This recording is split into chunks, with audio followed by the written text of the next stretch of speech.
Pejgambert kanë ardhur të ftojnë njerëzit në adhurim të Allahu xhalla shanuhu, ashtu siç është ajeti kuranor, ne nuk I krijum gjenët e njerëzit për asgjë tjetër vetëm që të adhurojnë Allahun. Pra ardhja në këtë botë nuk është me qëllim, nuk është me qëllim me I kënaq epshet, por është me qëllim me adhuru krijuesin.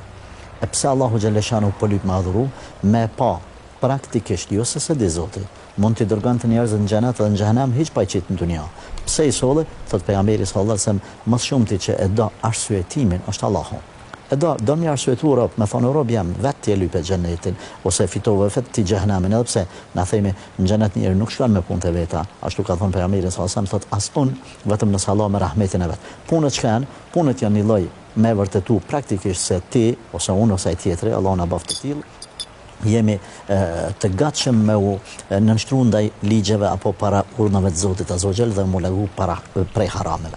Ata të cilët janë në këto epshe dhe janë largu ose se kanë pranuar me fillim këtë rrugë edhe mendojnë që kjo është e vështirë. Ne I themi nuk ka mundësi më konë një jetë më e vështirë mbas rregullave të Zotit, më e vështirë më konë kjo, e një jetë jashtë rregullave të Zotit më e lehtë.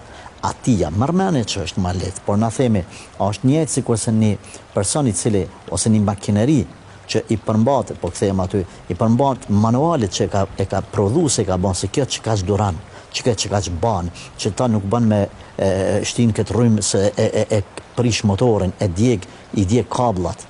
Njëjtë sikurse edhe njeriu, domethënë Allahu xhalla shanu ka përmend Kur'an, kush largohet prej përmendjes Zotit ose prej rrugës. Përmendja Allahut është namazi, është gjitha ibadetet, qofshin ato fizike, qofshin ato përmes shqiptimit gojës ose edhe mendjes.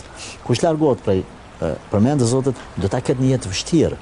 Sado që mendojnë ata se e kanë të lehtë, domethënë mu largu me bën këtë haram e këtë haram. Ne I themi, a e keni provuar të kundërtën?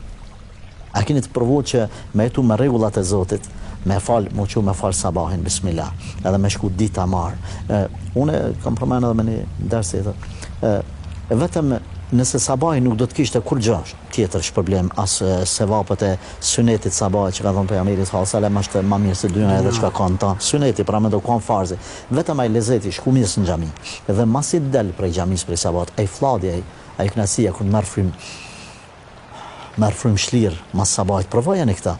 Vetëm çaj lezeti I atij mëngjesi, ku njerëzit shkojnë për kodra, njerëzit shkojnë për male, rrinë me ditë të tëra, me ndjeçat kënaqësi, e nin sabah, mas namazit sabahit. Do të mjaftonte pastaj me nis ditën e marr. Prandaj nuk është e vërtetë. Vetëm ai që se ka provu, edhe thjesht ka dyshime ose dikush ja ka mush kryt se ti më kon në udhë Zotit, është më vështirë. S'ka mundësi, nuk ka mundësi krijuesit ka kriju ti me pas jetën më të vështirë në rrugë të Zotit se sa